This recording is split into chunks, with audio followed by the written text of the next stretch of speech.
Good morning, students. How are you? So, today we are doing exercise 1.3 of 9th class. कल हमने exercise 1.3 के 1.3 question number 1 के सारे part किए थे. उसके नेक्स्ट अब हम करेंगे क्वेश्चन नंबर 3. क्वेश्चन नंबर 3 और ये इंपॉर्टेंट क्वेश्चन है. यहां से एक क्वेश्चन पूछा जाता है हर साल. इंपॉर्टेंट, यहां से एक क्वेश्चन आपसे एक क्वेश्चन का एक पार्ट कोई पूछा जाएगा. अब चलते क्वेश्चन की तरफ. क्वेश्चन क्या है आपके पास? Express the following in the form of p upon q where p and q are integers and q is not equal to 0. आपको इन जो भी आपके क्वेश्चन है उनको किसमें आपको उनको एक्सप्रेस करना है p upon q की फॉर्म में. मतलब आपको उनको रैशनल नंबर की फॉर्म में एक्सप्रेस करना है where p and q are integers and q is not equal to 0. जहां पे p and q कोई इंटीजर मतलब कोई वैल्यू है, पॉजिटिव हो सकती है, नेगेटिव हो सकती है, 1 -1 2 -2 कुछ भी हो सकता है. तो आपने इस नंबर को एक्सप्रेस करना है p अपॉन q की फॉर्म में, जहां पे p और q आपके दोनों ही इंटीजर है और q की वैल्यू 0 के इक्वल कभी भी नहीं आएगी. ठीक है, तो वो सबसे पहले हमारे पास 0.66 को आपने p अपॉन q की फॉर्म में लिखना, मतलब फ्रैक्शन में लिखना है. कैसे लिखेंगे? अब देखो यहाँ पे 0.6 के ऊपर क्या लगा हुआ? बार, ये डैश. मैंने आपको प्रीवियस क्वेश्चन में करवाया था कि जिसके ऊपर बार या डैश लगा होता है उसका मतलब होता है कि वो नॉन टर्मिनेटिंग है, मतलब रीअकरिंग मतलब वो बार बार रिपीट हो रहा है. मतलब ये बार बार आगे इस तरह से आएगा 6 6 6 और 6 6 आता ही रहेगा, चलता ही रहेगा इन्फिनिटी तक. ठीक है, तो अब इसको कैसे चेंज करेंगे? तो लिखेंगे क्वेश्चन नंबर 1 का सॉल्यूशन.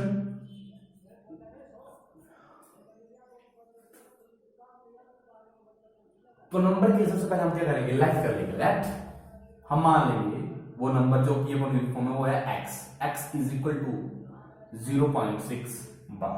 ठीक है, अब हम इसको क्या लिख सकते हैं? हमें पता है therefore x is equal to 0.666 और इसको मान लेंगे equation number 1.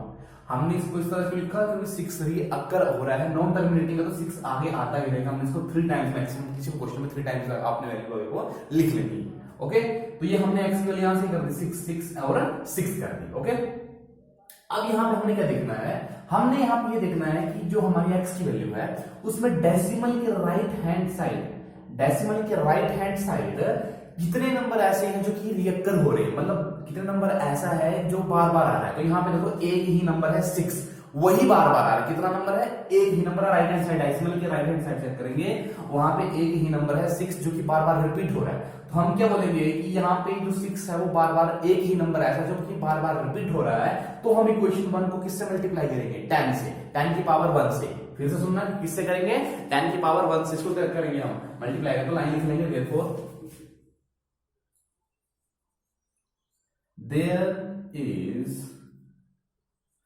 only one digit in the right of decimal is reoccurring. इस लाइन का मतलब आप भी बताता हूं मैं आपको क्या हुआ. डेसिमल के राइट हैंड साइड एक ही नंबर ऐसा है जो कि बार बार रिपीट हो रहा है, और वो कौन सा है? 6. कैसे पता लगाया? उसके ऊपर बार लगी हुई, डैश लगा हुआ. ठीक है, तो अब देखो हमको लग गया पता कि एक ही नंबर है. अब जहां पे एक नंबर होगा हम क्या करेंगे? So we multiply equation 1 by 10 raise to power 1. देखो यहाँ पे ये स्टेप सब में सेम रहेगा, 10 से ही मल्टीप्लाई होगा, लेकिन ये पावर किस पे डिपेंड करेगी कि डेसिमल के उस तरफ कितने नंबर हैं जो कि रिपीट हो रहे हैं. तो एक ही नंबर है, 10 की पावर 1 ही रहेगी. तो अगर मैं इक्वेशन 1 ये हमारी दोनों तरफ मल्टीप्लाई करूं तो यहाँ पे हो जाएगा इक्वेशन 1. देयरफॉर इक्वेशन 1 इंप्लाइज, देखो x मल्टीप्लाई बाय 10 हो जाएगा. 10 से मल्टीप्लाई करो तो लेफ्ट हैंड साइड में 10 मल्टीप्लाई होगा, राइट हैंड साइड में भी 10 मल्टीप्लाई होगा. तो देखो सीधी सी बात है, जब राइट हैंड साइड आपका 10 मल्टीप्लाई होगा इस तरह से, तो यहाँ पे आ जाएगा 10x इज इक्वल टू, इसको आप मल्टीप्लाई करना. आपको डेसिमल केस में पहले बताया हुआ, जब भी डेसिमल के केस में हम किसी जीरो वाले डिजिट से मल्टीप्लाई करते हैं, जिसके आगे 1 लगाओ, 10 से मल्टीप्लाई कर रहे हैं, तो ये डेसिमल एक डिजिट राइट हो जाता है. कहां जाएगा? राइट को. आप इसको रफर वर्क में कर सकते हैं. तो ये कितना आ जाएगा? 6.666 and this is equation number 2. This is equation number 2, 6.666.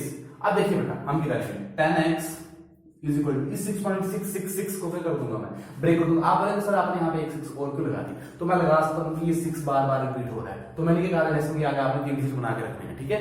तो अब देखो मैं इसको लिख सकता हूँ, मैं इसको तोड़ दूंगा, ब्रेक कर दूंगा। यहाँ पे 6 तो पूरा है, कंप्लीट है, 6 नंबर जो हो आप अपने में पूरा कंप्लीट है, लेकिन उसके साथ में आगे कितना ऐड है, 0.666 यही ऐड है। अब जरा इस वैल्यू को चेक करो, ये वैल्यू और कोई नहीं है। अगर आप इक्वेशन 1 में जाएंगे तो किसकी वैल्यू है, x की वैल्यू, किसकी वैल्यू है, ये x की वैल्यू है, ठीक है। तो अब हम देखो क्या करेंगे इसको, अब हम इसको पुट कर लेंगे 6 प्लस इस 0.66 को फिर पुट कर लेंगे हम, ये किसके इक्वल था, x, इसको क्या पुट कर लेंगे x को, यहां लिखेंगे बाय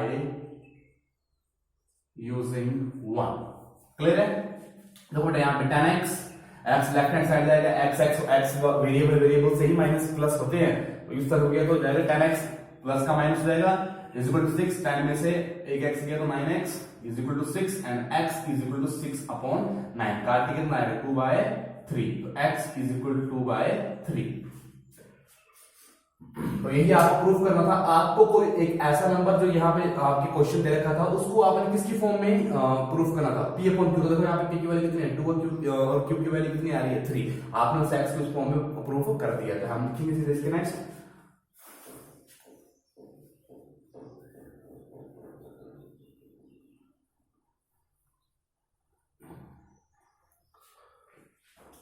hence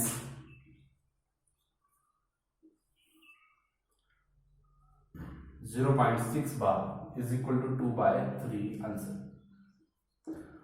आई होप सभी कोई क्वेश्चन समझ आएगा यहां तक, नहीं समझ आया तो नेक्स्ट क्वेश्चन करते हैं, वो भी सेम टू सेम इसी की तरह है। Moving to the next question, your next question is, write कर लिया तो मैं इसको मिटा रहा हूं यहां से। इसी क्वेश्चन का सेकंड पार्ट है, तो सेकंड पार्ट है आपका, तो हम स्टार्टिंग से कर लेते हैं। लेट x मान लेते हैं उस वैल्यू को, x इज इक्वल टू 0.47 और बार, ये है आपका सेकंड क्वेश्चन। अब देखो सेकंड क्वेश्चन में क्या हो रहा है, डेसिमल की उस तरफ चलेगा तो 2 नंबर है, लेकिन 2 नंबर में रिएक्टर कौन सा नंबर हो रहा है, तो वो 7 ही हो रहा है, 7 के ऊपर ही बार है, 4 के ऊपर बार नहीं है। तो हम क्या बोलेंगे, डेसिमल के उस तरफ सिर्फ 7 एक ही नंबर ऐसा है जो कि रिपीट हो रहा है, रिएक्टर हो रहा है, बार बार आ रहा है। तो यहाँ पे एक ही नंबर है, प्रीवियस क्वेश्चन की तरह एक ही नंबर, तो हम फिर से लिखेंगे यहाँ पे देयर इज ओनली, इसको हम लिख सकते हैं इस तरह से 777 3 टाइम्स मैंने कहा था आप इसकी क्वेश्चन 1 में मानेंगे, फिर लिखेंगे there is only one digit in the right of decimal is recurring, और वो डिजिट कौन सा है 7, वो डिजिट कौन सा बेटा 7 है। तो अगर फिर से एक डिजिट के लिए किससे मल्टीप्लाई करेंगे, 10 रेज़ टू पावर 1 से मल्टीप्लाई करेंगे इसको, इक्वेशन नंबर 1 को, इक्वेशन 1 अप्लाई करेंगे हमारे यहाँ पे, ये इस तरह रहेगा, ये वाली चीज होगी, देखिए ये हो जाएगा आपका x इंटू 10। मैंने ये कहा एक ही डिजिट ऐसा है जो राइट हैंड डेसिमल के उस तरफ राइट हैंड साइड जो कि रिकर हो रहा है, तो हमने ये किया 10 रेज़ टू पावर 1 से मल्टीप्लाई करना है इक्वेशन नंबर 1 को। तो यहाँ इसको भी लेफ्ट हैंड साइड को भी 10 से और राइट हैंड साइड को भी 10 से, तो कर लेंगे, लेफ्ट हैंड साइड को कर लिया और राइट हैंड साइड को कर लेंगे, मल्टीप्लाई बाय 10। तो ये जाएगा यहाँ पे हमारा 10x, x इंटू 10x, और यहाँ पे सब मल्टीप्लाई करके डेसिमल एक डिजिट राइट को जाएगा, तो आएगा आपका 4.777। अब देखो वहां पे हमने इस स्टेप के बाद इसके किए थे, इसको ब्रेक डाउन किया था। अब देखो यहाँ पे इसको मैं ब्रेक डाउन करता हूं, यहाँ देख लेना जरा, इसको अगर मैं ब्रेक डाउन करता हूं 4 प्लस 0.777, तो आप चेक करो 0.777 इक्वेशन नंबर 1 में आपकी x की वैल्यू थी या नहीं थी, इक्वेशन नंबर 1 में चेक करो आपकी वैल्यू थी या नहीं थी, नहीं थी, तो ये वैल्यू तो नहीं आएगी इसकी, 0.777 नहीं आएगी, तो हमें ये वैल्यू बनानी है 4777। ये कैसे बनेगी, अब देखो यहाँ पे कैसे बनेगी,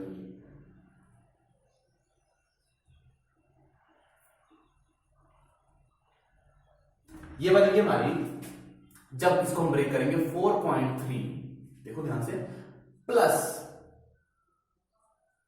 4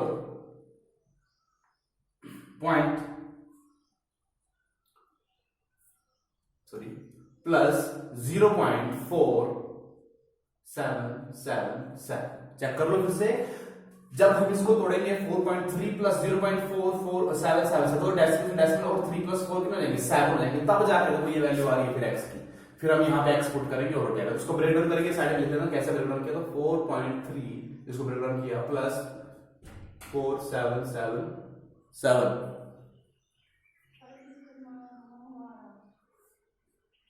तो ये आ गया आपके x की वैल्यू, तो हम यहां पे लिख लेंगे x और रीजन देंगे bye using equation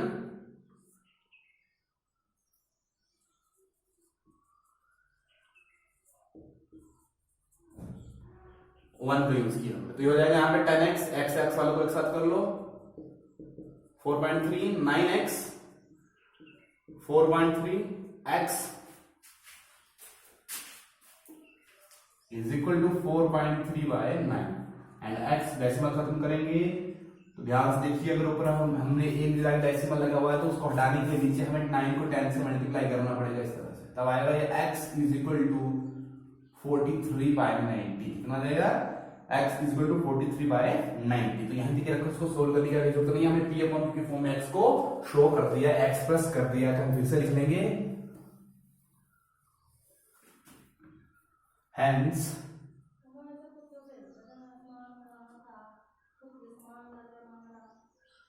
hence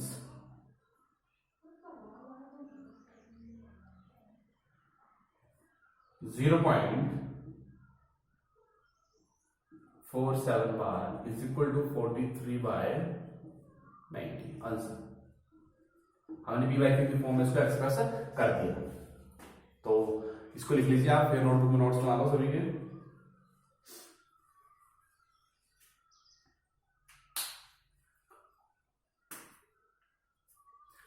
Moving to the next part,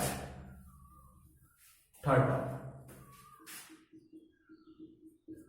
So this is the third part. The third part is, तो हम पहले मान लेते हैं, पहले को late x is equal to 0.001 और यहाँ पे देखने की बात क्या थी, 3 के 3 नंबर डेसिमल के राइट हैंड साइड के 3 नंबर के ऊपर बार लगी हुई है, मतलब तीनों ही नंबर बार बार रिपीट हो रहे हैं। हम इसको लिख लेंगे therefore x is equal to 0.001 0.001 0.001 या 2 टाइम्स लिखो तब भी कोई दिक्कत नहीं है, लाइक दिस, इतना ही लिखो कोई दिक्कत नहीं आएगी। Share is equation number 1। सो आपके पास देयर इज ओनली लिखेंगे हम, यहां पे लिखेंगे हम there is 3 digits, there is 3 digits in the right of decimal is recurring. 3 digit हैं ऐसे हैं जो कि बार बार रिपीट हो रहे हैं, और 001, ठीक है। तो अब के बार मल्टीप्लाई किससे करेंगे? 10 से ही करेंगे, लेकिन 10 की पावर कितनी रहेगी? जब 3 डिजिट है तो 3 हो जाएगी 10 की पावर। क्लियर है? तो अभी यहां से हम क्या करेंगे? 10 की पावर 3 कितनी होती है? 10 की पावर 3 का मतलब होता है 1000। तो यहां किससे मल्टीप्लाई हो जाएगा? 1000 मतलब 10 की पावर 3 मतलब 10 को 3 टाइम्स खुद में ही मल्टीप्लाई किया गया है, यहां भी 1000 से मल्टीप्लाई कर लेंगे।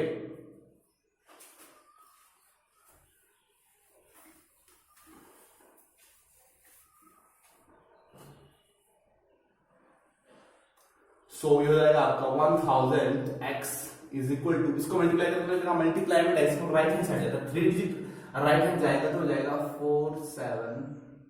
47 नहीं है यहाँ पे, सॉरी यहाँ पे है आपका 0.001001। तो 3 डिजिट उस तरफ जाएगा तो ये हो जाएगा आपका 1.001001। मैं इसको 2 टाइम्स लिख सकता हूं। तो अब इसको फिर से तोड़ देंगे हम, देखो क्या है तोड़ेंगे। एक तो हमारे पास पूरा है, एक हमारे पास पूरी वैल्यू, दूसरी कितनी? 0.001 एंड 001। चेक कर लो, अब ये चेक करो किसकी वैल्यू आ रही है, x की वैल्यू आ रही है by using equation number 1। Check कर लो x की वैल्यू आ रही है, तो 1000 x is equal to 1 plus x and 1000 x उधर जाएगा, x को माइनस हो इक्वल टू 1, यहां बचेगा आपका 999x इज इक्वल टू 1 और x is equal to 1/999। Hence हमने एक्सप्रेस कर दिया इसको 0.001 को हमने एक्सप्रेस कर दिया p बाय q की फॉर्म में, p की वैल्यू 1 आई, q की value 999 is your answer. Move to the next question, question number 4th. Same होगा इसी की तरह। वहां पे आपको बोला गया है कि x plus 0.99999 in the form of p upon q। Are you surprise by your answer? क्या आप अपने आंसर को देख के चौंक जाएंगे? With your teacher and class में discuss why the answer make sense. और अपने टीचर्स के साथ और स्टूडेंट के साथ डिस्कस करो और बताइए कि ये आंसर जो आएगा ये किस तरह से आएगा या इसकी क्या सेंस होगी, किस सेंस में आपका आंसर आएगा। इसको आंसर देख के आप इसका चौंक जाएंगे। तो उसी तरीके से होगा, इसको हम वैल्यू को आपको एक्सप्रेस p अपॉन q की फॉर्म में इसको एक्सप्रेस करूंगा। हम लिख लेंगे x, मान लेंगे इस वैल्यू को let x is equal to 0.99999 59 कर दे। ओके, और ये रिपीट हो रहा है, लेकिन यहां पे सिर्फ 9999 रिपीट हो रहा है, किसी के ऊपर बार लगी हुई यहां पे चेक कर लो आप। मतलब हमारे पास फिर से एक ही डिजिट ऐसा है 9 जो कि बार बार रिपीट हो रहा है। देखो 1 2 3 4 5 9 जो बार बार रिपीट हो रहा है। तो फिर से हम क्या करेंगे, इसको लिख लेंगे हम पहले इस तरह से, इसको ये पहले से फॉर्म है। तो there is one digit in the slide of decimal is recurring, so we multiply 10 raised to power 1 से मल्टीप्लाई करेंगे। तो 10 raised to power 1 10 ही होता है, ठीक है, बताने की जरूरत नहीं है आपको।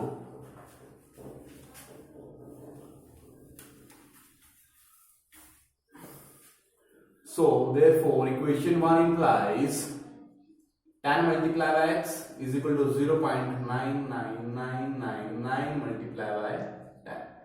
10x is equal to 9.99999। 5 लिख सकते हैं। अब इसको ब्रेक कर लेंगे। ब्रेक करने का सिंपल सा तरीका, 9 पूरे कंप्लीट है और साथ में 0.99999 एक्स्ट्रा है। तो ये जो एक्स्ट्रा है ये आ गई आपकी x की वैल्यू, चेक कर लो। इसको पुट कर लेंगे 9 plus x 10x minus x is equal to 9। यहां बचेगा 9x is equal to 9 and x is equal to 9 upon 9 1 x is equal to 1। अब देखो आपका आंसर कितना आ रहा है, 1 आ रहा है। कितना आंसर आ रहा है आपका 1। और आप 1 क्या होता है, 1 खुद ही एक रैशनल नंबर है। आपने पढ़ा है कि 1 एक खुद के रैशनल नंबर वो p अपॉन q की फॉर्म में होता है। मतलब इसके नीचे क्या लिख सकते हैं हम 1, लेकिन 1 के नीचे हम 1 को लिखा नहीं जाता है, तो हम सीधा ही 1 को बोलते हैं कि ये एक रैशनल नंबर है। तो आपका आंसर देखो कितना आ रहा है 1। तो लिखो, इसके नेक्स्ट लाइन लिखेंगे,